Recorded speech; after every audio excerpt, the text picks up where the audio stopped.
We're set up here in an Angular 2 application that has the framework in place for us to protect certain parts of the application using JSON Web Tokens and server-side authentication. On screen here, you can see we've created a user service whose login method is actually able to provide a username and a password to a running backend server. If the user is considered authenticated based on the pair of values sent to it, then an authentication token is going to be passed back to the app, which is then saved in the browser's local storage.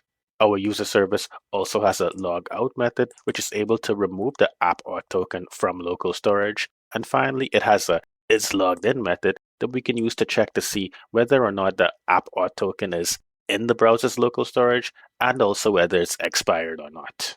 In our application, we also have a login component that uses the user service and allows an end user to enter in a valid username and password pair to get the authentication token from the backend server. With this functionality in place, we want to see how we can protect certain parts of our application.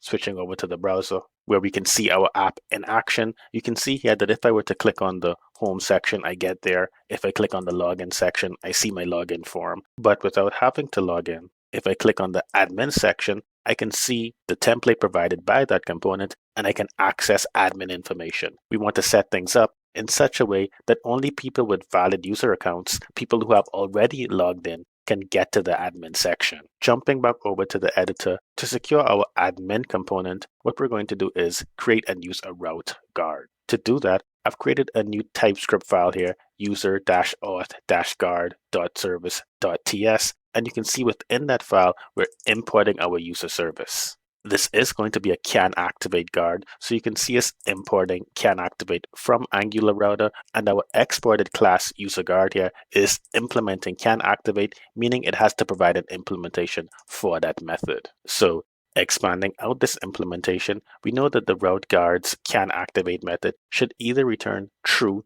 if the navigation should be allowed, or false if the navigation should not be allowed. So for us to determine whether we're returning true or false, we're going to use our user service and its isLoggedIn method.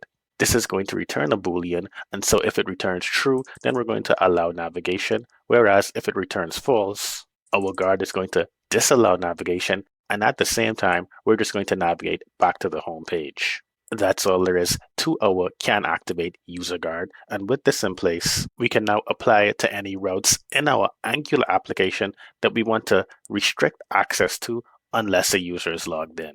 Now, if we jump over into our app routing module, you can see where we're setting up all of the routes for our application. Expanding out our constant routes here, you can see that we have our default route, which goes to the home component, and we have an admin route and also a login route. What I'll do is quickly uncomment out my usage of the can activate metadata property, which takes an array, and the guard we're going to use to restrict access to the admin path is obviously our user guard.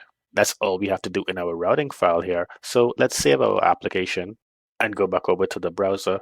And now when our app loads up, as before, we can access our home section.